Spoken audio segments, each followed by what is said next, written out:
Hello, everyone, and welcome back to the Instant Expertise Marketing Podcast. We're so excited that you guys are here, and we're super excited to have our really great friend and marketing and sales guru, Cathy Parks, join us today. I know you guys, according to the numbers, you guys love listening to Cathy Parks talk, and we asked her back today because we were having a separate conversation all about what's going on at retail, and we said, you know what? We need to tell our listeners about that. So we've asked her to come in today and give us some fresh thoughts about what's happening at retail. And in case you forgot, I'm Yvette Brown, co-founder of X Promos. I became an entrepreneur at 23 by starting a promotions agency with my then 29-year-old business partner, Shari Nomady, who's also here with us today.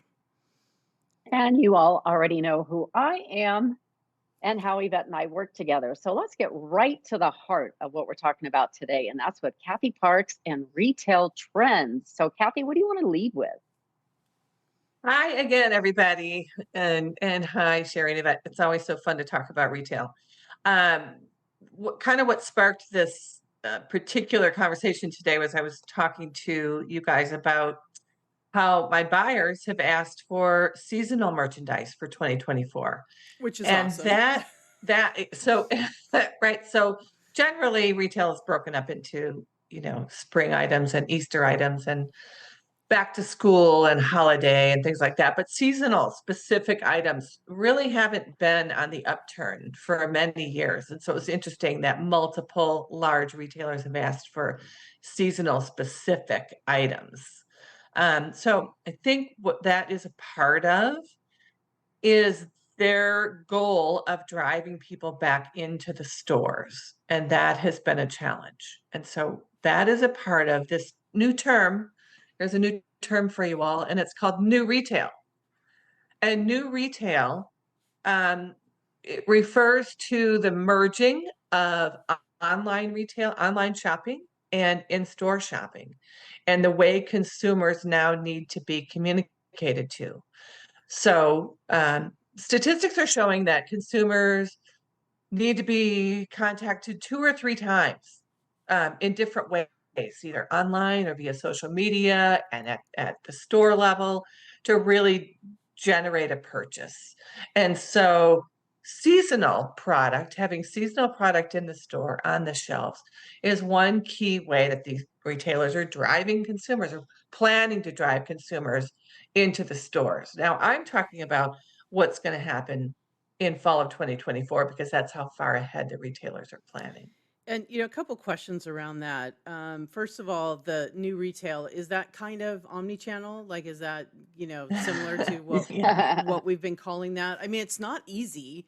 The back end logistics on that are difficult, but we see even in our day to day is that, consumers you're absolutely right. They want to be able to connect with you in many different ways, and they want you to know who they are, but not too much because that becomes creepy. So there's kind of a fine line on that.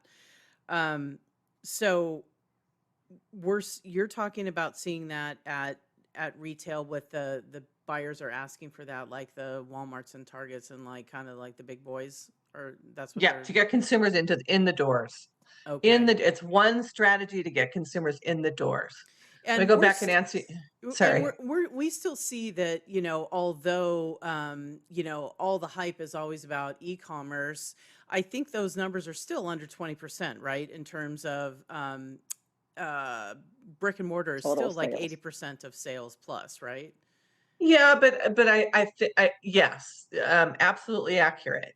Going back to your comment about omni-channel is multiple channels of communication to the consumer from a retailer. So omni-channel is becoming more integrated than it used to be. It used to sort of be different touch points that really took off during COVID. So you could either shop online, you could come to the store, you could come to the store and park at the parking lot and get your product brought out to you. You can go into customer service and pick up. So all of that is omni-channel marketing. New retail is omni-channel at a new level, and that is a hyper personalized level.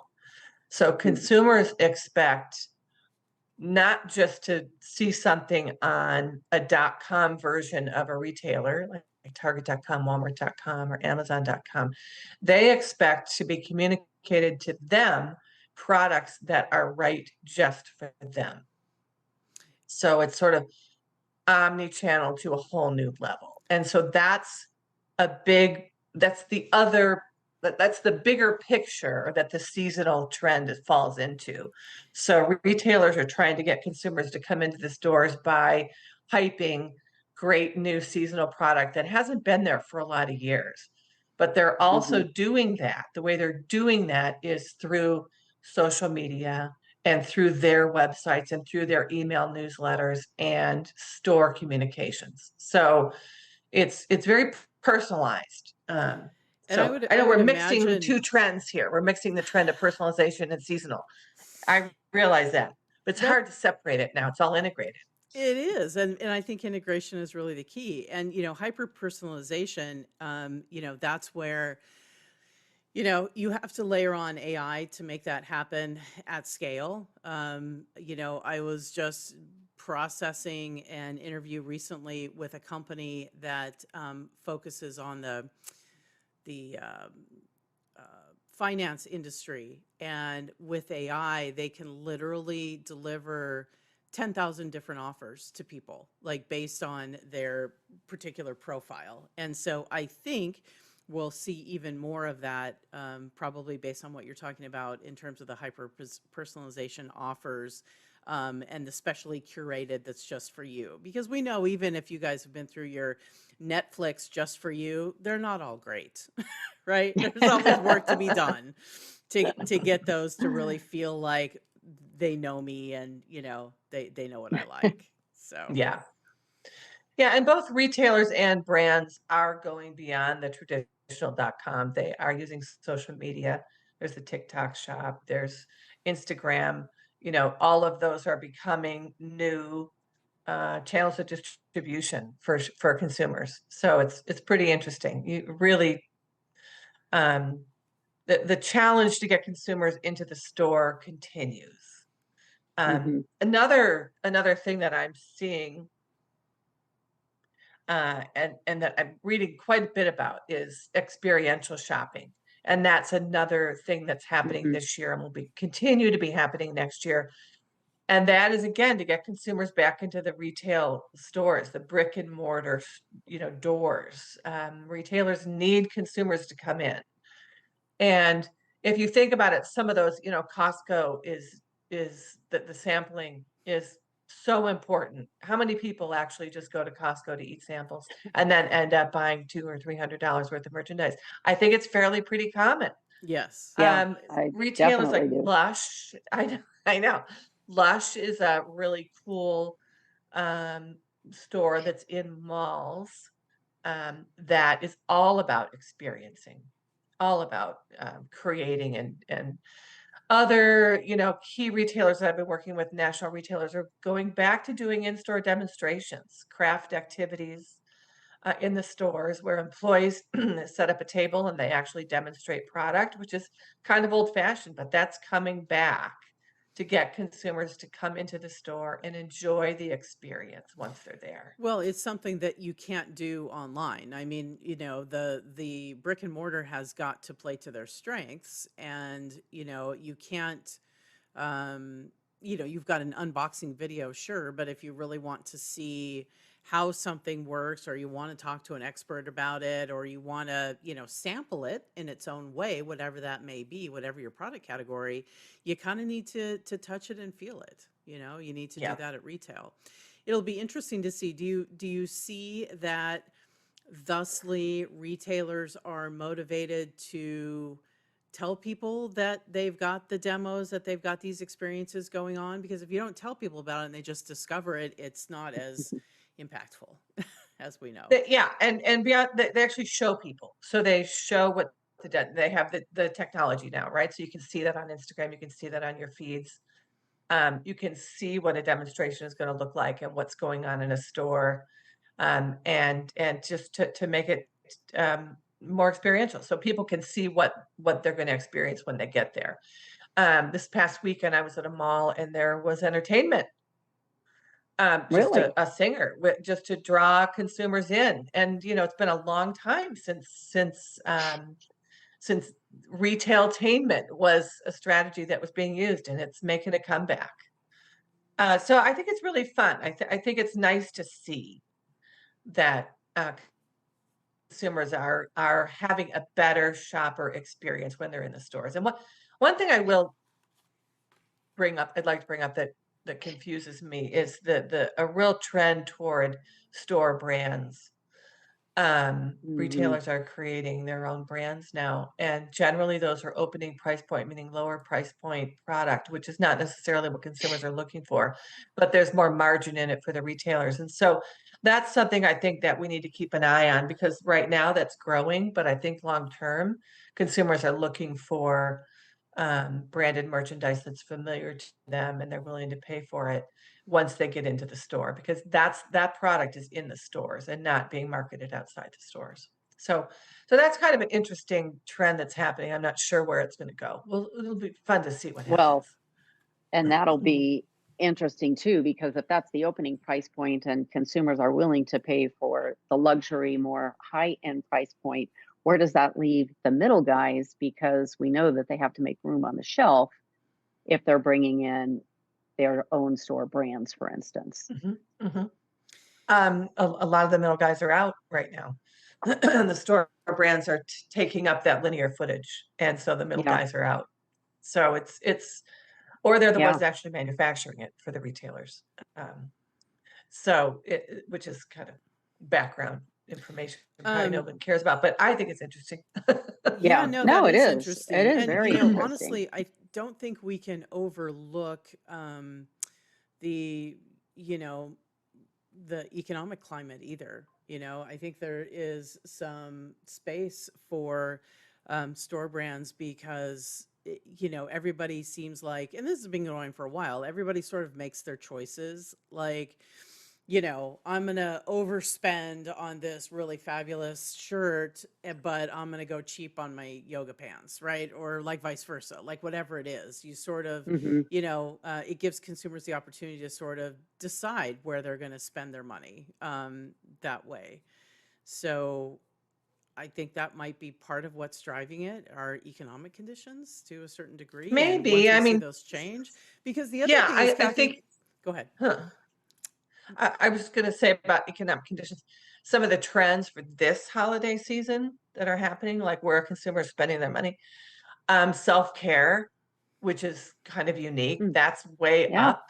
Hmm. Personal care items um, are topping the other categories, honestly. Clothing is always strong. Electronics are down this year, Mm. interestingly, compared to last year. So that personal, and then gift cards are always a steady first. So Yeah. so it's interesting. It's a pretty personal experience that consumers are gifting this year compared to past years. Toys are obviously up, and with the licensing programs that have gone on this year, the Barbie, et cetera, Lego, those brands are all doing really well, really strong. Yeah, I my only comment really about electronics is that, because I love, the what's new and what's now, but I haven't seen a lot of like sexy new stuff. It Mhm, was it mhm, last year that we had the Hmm. PS6 or whatever, and mhm. like it was sold out, everybody had to have it and all of that. The deals this year, you can get a flat screen, but it's like what, 5 inches bigger than the one you have, and that one's already hanging on the wall. Like, I don't know, I haven't seen a lot compelling Mhm. that was like, at least in the electronics category, that you really kind of had to have, like the new Yeah, gadget, the widget or whatever. And that's not to say there's not things out there, but it doesn't seem like there's a lot that's like taking, that everybody has to have this yeah, year. So, yeah. I think you're right, and that leads to Black Friday. Um, and Black Friday is, because I've been wondering, is Black Friday fading or softening, and it's still the number one shopping day of the year. Um, but in theory, consumers don't want it to be what it is. is, because it's really just the kickoff to the season. And now those deals continue just as good throughout the entire holiday season, and consumers know that. But the reason they shop on Black Friday is to make sure that they have product before it's gone. Yeah. So it's Right. more, Right. it's not necessarily the deal, it's the availability that driving the Black Friday traffic. And interestingly, it's the millennials who are the ones going into the stores on Black Friday. It's not the younger generations. It's the millennials. They're making up half of those people who are still doing the doorbusters. Remember the doorbusters from Yeah. midnight to 7 Oh, yeah. a.m.? Those are Standing in those are line still from happening. midnight. Yeah. Or right after your Thanksgiving dinner, you know, head out for, Yeah. there were those years not too long ago. So those are still out there, and it is the millennials who are taking advantage of those Well, and I doorbusters. would imagine our Gen Z is probably shopping on Cyber Monday, right? They're just Yeah, getting yeah, whatever and, you know, they are. Yeah, sending their yeah. mom to get get their deals on Black Friday. Yeah. It's all diluted because the deals are there. It's really just product availability now, more than Yeah. anything. Yeah. Black I Friday's mean, turned into a kickoff. as Yeah, a marketer, we've seen a lot of the Black Friday concept, extended all across the ecosystem, and we encourage all of our clients and people we talk to have a Black Friday deal. yeah, Nothing bothers me more than a Black Friday deal that's a crummy deal, right? Like yeah, 10% off, 20% off is not Black Friday. In my opinion, you have to be at least 50% to be, yeah, to get some noise, and you really have to shut it down. If you don't do those two things, it's not a Black Friday deal. So I hear what you're saying about the deals, and like, I don't love that change, because I think that just has diluted the idea of, having a sale and calling it as it should be. yeah, We did 89% off on all of our courses this year on Black Friday, and we absolutely ended it on Sunday. And we made it very clear there was no, Cyber Monday. And we did 89% because, we've been celebrating our 35th anniversary, which we started in 1989. So that kind of all made sense. I don't think we'll do that again like that. But that was, that was specific and strategic, and which just kind of gets back to the point of needing to be specific and strategic about what you do. yeah, So yeah. A couple other trends. let's hear them. I can. I think store within a store is still going strong. That Yeah. concept Very kicked off strong. last Yes. year, and that's growing. And you're going to see more of those retailers partnering together. That's Sephora and Kohl's and Toys R Us and Macy's and FBA, on and on. So that's all going well. That's working well for consumers and retailers. I love So those. that's going to continue. Yeah, yeah. They're fun. They're kind of a nice surprise to see. It's a boutique inside a bigger store. Yeah, and I don't know Yeah. about yours. I've seen some in different scenarios, and they have good merch. Like, it's not Yeah. like, even though it's a small space, it's like, I was surprised in Target, like the brands that they had at I think it was Sephora, in Target. Do they Yeah. have some in Targets? Yes. They're like the high-end brands, right? Like, Yeah. it's not, not great stuff. It was pretty impressive, especially for the footprint they had. Yeah, and actually that leads me to another trend, because Sephora's origin was in malls, and Sephora is doing a really good job of getting out of malls. The what's not hot in the world of retailer are shopping malls, if you haven't noticed. I wrote down a couple numbers because I thought it was interesting. In the 80s, there were 2,500 malls, and now there are 700 malls. And they're talking about by 2030, there'll be just 150. And some people are saying that'll be much sooner. And I think so.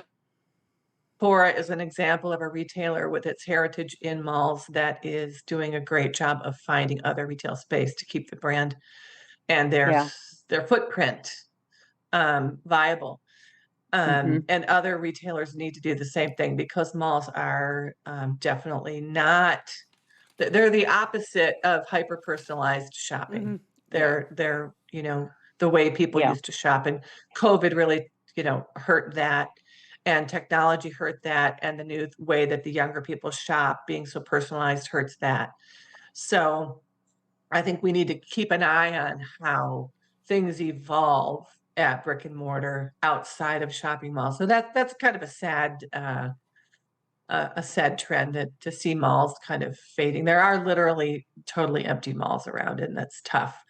Um, It is. But so we that's have seen, in our space as an example, first of all, I love that Sephora has evolved because, we all have to pivot. We talk about, we have a whole course on pivoting your business, because you have to find different revenue streams and things change. You have to change with the trends. So, hats off to Sephora for staying relevant and, finding a market. And one of the things that we've seen out here in California is malls have become the malls that have staying power are, well, whether we have like more outdoor malls and they're more like mini entertainment centers, right? yeah. They become more like the Grove or, down here in Orange County, the Spectrum, and some of the new ones that they're rebuilding.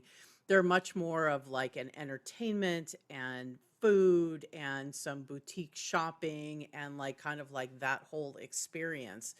Getting back to your point about experiential, I think that that's kind of where I'm excited to see where, and even, you're seeing houses like nearby, right? Or living spaces, Mm-hmm. whatever. Right. So I'm excited to see that type of thing because it just feels like a more compelling use of space. And it's not just sort of a cookie cutter, a bunch of places to buy stuff, but very generic stuff to your point, but rather it's just a very more engaging and exciting space. So I'm excited to see what happens with the land because obviously it's there and we're seeing it start to be repurposed along the way. So Yeah, and I think you brought up a really good point. They are creating communities where people live Mm-hmm. and shop yeah, in the same world, and that's pretty cool. And also, I think I was just at a mall in Manhattan Beach, California, and there were so many places to take pictures and selfies, and that were Which is so obviously important today. oh yeah, it's so yeah, yeah. important, right? So, I mean, that's also a part of it. So, it was beautiful. So that was really nice to see. So things are evolving in a good way. So we will need to see what happens with some of that real estate. I had one other trend. It's actually not a trend, but just something really notable to mention this year, and that's Bed Bath and Beyond. We all know that Bed Bath and Beyond stores don't exist anymore, and I think it's Right. pretty cool how Overstock kind of bought the name. Mm-hmm. Because they were so limited with their identity, overstock.com, with so many sophisticated, personalized online retailers growing in their arena that they had to keep up. And so by becoming the Bed Bath and Beyond brand online, they can take it to new levels, and it's a brand that consumers will miss and know and trust. And I think that's a really nice one to keep an eye on and see what happens. Do you think, that's an interesting point because Bed Bath and Beyond was one of those stores that, definitely had strong brand, value, but it was definitely a discovery kind of store, back to the Right. idea of brick and mortar, Right. like, as that being the difference between an online and brick and mortar experience. Like sure, you might have gone in for a comforter, but you came out with a bunch of, Lori Grenier gadgets and a tumbler and like whatever, right? Because that's all Sure. that great stuff that you discovered along the way. So would you imagine a future where maybe Bed Bath and Beyond does or Overstock does support a pop-up shop or a, store in a store Yeah. to come back with I think that? so. Or if you look at, yes, I think that's a really good question. I would assume so. And if you look at some of the retailers opening up, like the Nordstrom has the smaller stores, Meyer has the smaller stores, the urban stores, Target has urban stores. I think I wouldn't be surprised if we see them going that direction. They've got some work to do first, creating that identity and figuring out what their online identity truly is, and then taking that back to brick and mortar. Yeah. Cool. Well, Yeah. those are Yeah. fantastic, Kathy. I do have a question for you. And I don't want to put you on a spot because I know all retailers are really your favorite. But Yeah. I was recently, one of our, our friends in the toy industry directed me over to Five Below because they have a new product launch over there. And so I went in Yeah. there. I do go in there occasionally, but I was impressed with the diversity of, IPs, different branded products that they have there in all sorts and, all below $5. So that was pretty cool. My question to you is, maybe a couple years ago we talked about Five Below as being kind of like the hot growing retailer. Who do you see as being the other ones to watch in the brick and mortar space, or ones that you're excited about that you come across? Well, that's a good question. I'm still very, very excited about Five Below. They're opening stores all the time. Okay. And I think they're phenomenal merchandisers and phenomenal sources. I work pretty closely with Five Below, and I just think they have great, smart buyers who know what their consumers are looking for. There are other and also Five Below has the 10 Below room, if you know. They're Oh, expanding their price points to a little higher than Five Below, which is another strategy that they're doing kind of quietly, but also strategically, and it's a good one. So those are fun stores to go into. They mm-hmm. are great stores to shop. Pop Shelf is a retailer that's modeled after, it's owned by I believe, the Dollar General people, and it's geared toward moms, a Five Below store geared toward moms. Oh, wow. So, Okay. and older people. So it's an adult women target audience, and those stores are growing. And so it'll be interesting to see what happens with those. And I guess I would keep an eye on those two. Barnes and Noble, I think, is doing a great job of staying relevant as books. We all know that the books are struggling. The Mm-hmm. category of books, right? Are flat this year, along with electronics, but books are flat.